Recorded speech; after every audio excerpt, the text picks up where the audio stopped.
যারা সহযোগিতা করছে আল্লাহ তাদের নেতাকে কবুল করে নেন।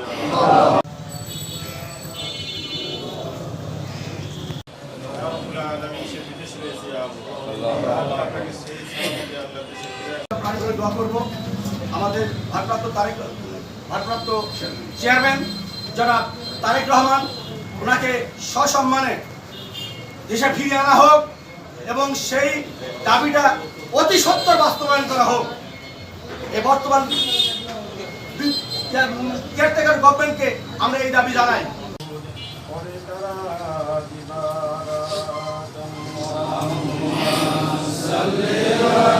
لقد صدق الله رسوله الرؤيا بالحق لتدخلن المسجد الحرام